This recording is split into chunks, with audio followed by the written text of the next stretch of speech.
वक्रतुंड महाकाय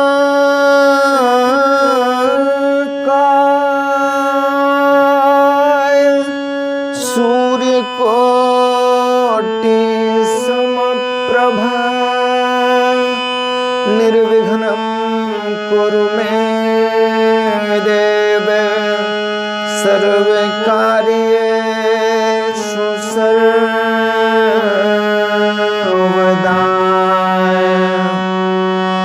श्री गुरु चरण सरोज रज निज मन मुकुर सुधारि वरणो रघुवर विमल जसु जो दायक फल चारु। बुद्धिहीन तनु जानिके सुमिरो पवन कुमार बल बुद्धि विद्या देहु मोहि हरहु कलेश विकार। या देवी सर्वभूतेषु बुद्धिरूपेण संस्थिता नमस्तस्यै नमस्तस्यै नमस्तस्यै नमो नमः। सीताय रामचरित अति पावन मधुर सरस अति मन भावन।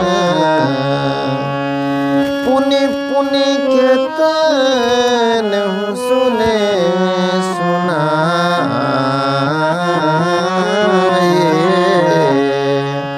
किए की प्यासे बुझत न बुझाए।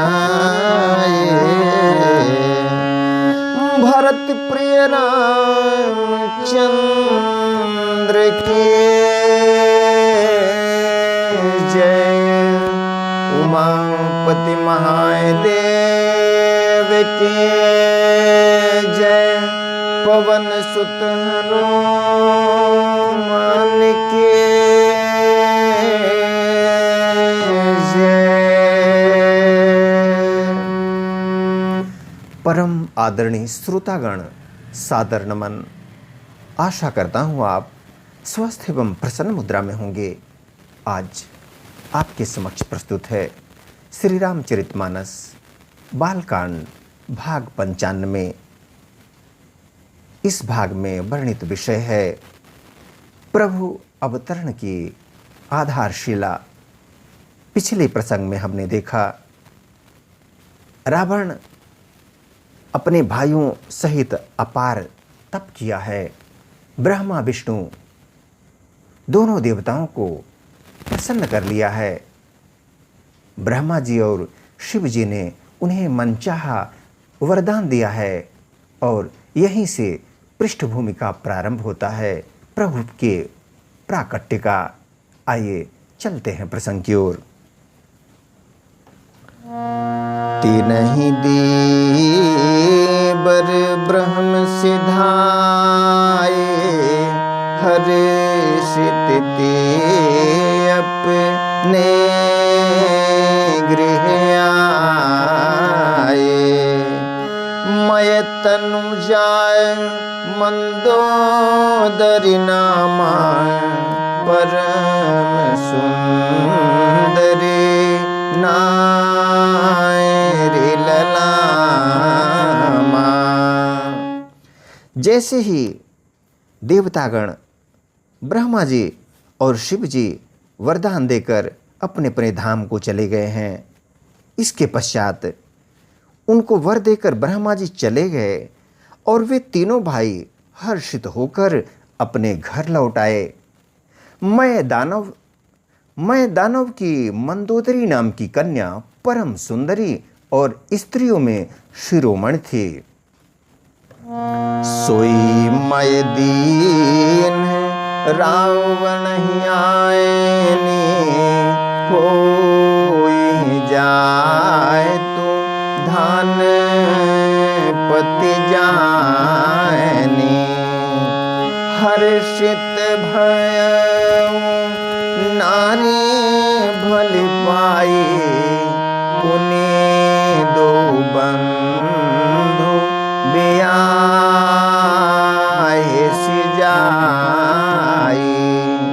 मैंने उसे लाकर रावण को दिया। उसने जान लिया कि यह राक्षसों का राजा होगा। अच्छी स्त्री पाकर रावण प्रसन्न हुआ और फिर उसने जाकर दोनों भाइयों का विवाह कर दिया। गिरि त्रिकूट के सिंधु मझाए रे, विधि निर्मित दुर्गम अति भारी। सोई मैदानव बहोर संवारा, कनक रचित मन भवन अपारा। समुद्र के बीच में त्रिकूट नामक पर्वत पर ब्रह्मा का बनाया हुआ एक बड़ा भारी किला था। महान मायावी और निपुण कारीगर मय दानव ने उसको फिर से सजा दिया। उसमें मड़ियों से जड़े हुए सोने के अनगिनत महल थे। भोगावती जैसे अहि कुलबासाय, अमरावती जैसी सक्र निवासाय। तिनते अधिक रम्य अति बंकाय, जग विख्यात नाम तेहि लंका। जैसी नागकुल के रहने की पाताल लोक में भोगावतीपुरी है और इंद्र के रहने की स्वर्गलोक में अमरावतीपुरी है, उनसे भी अधिक सुंदर और बांका वह दुर्ग था। जगत में उसका नाम लंका प्रसिद्ध हुआ। खाई सिंधु गभीर अति, चारि दिसे फिर आवे। कनक कोट मणि खचित दृढ़, बरनिन जाई बनाव।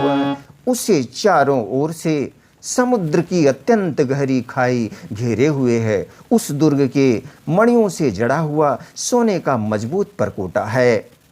उस दुर्ग के मणियों से जड़ा हुआ सोने का मजबूत परकोटा है, जिसकी कारीगरी का वर्णन नहीं किया जा सकता। हारि प्रेरित जहि कलप जोई, जाए तु धान पति होई। सूर प्रतापी अतुल बल, सूर प्रतापी अतुल बल, दल समेत सुसोई। असुर सूर प्रतापी अतुल बल, दल समेत बस सोई। भगवान की प्रेरणा से जिस कल्प में जो राक्षसों का राजा रावण होता है, वही शूर प्रतापी अतुलित बलवान अपनी सेना सहित उस पुरी में बसता है।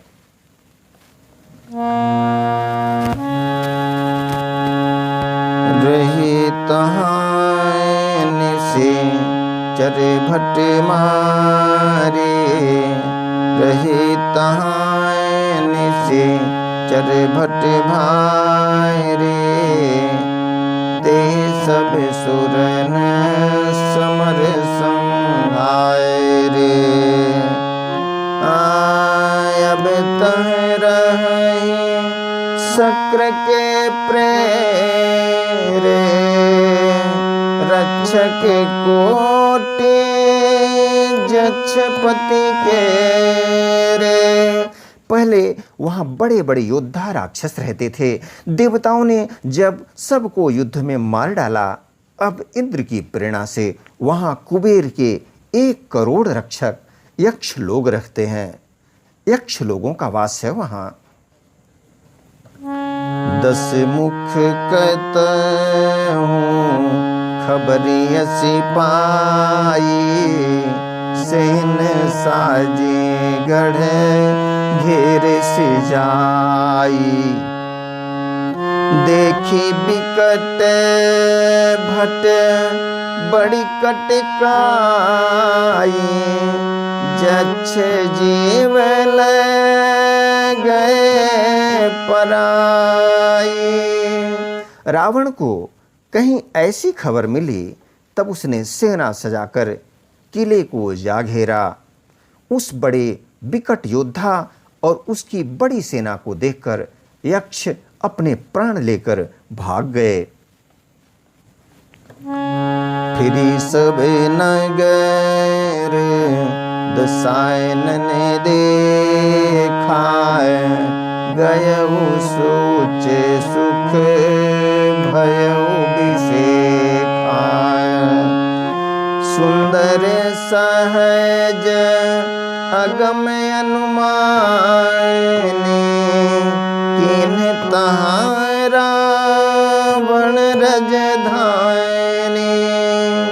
तब रावण ने घूम फिरकर सारा नगर देखा। उसकी स्थान संबंधी चिंता मिट गई और उसे बहुत ही सुख हुआ। उस पुरी को स्वाभाविक ही सुंदर और बाहर वालों के लिए दुर्गम अनुमान करके रावण ने वहां अपनी राजधानी कायम की। जहीं जसे जोग बाटी गृह दीने, सुखे सकल रज नीचर कीने। एक बार कुबेर पर धावा, पुष्पक जान जीत ले आवा। योग्यता के अनुसार घरों को बांटकर रावण ने सब राक्षसों को सुखी किया। एक बार वह कुबेर पर चढ़ दौड़ा और उससे पुष्पक विमान को जीत कर ले गया। कौतुक ही कैलाश पुनि लीन सिजाई उठाई।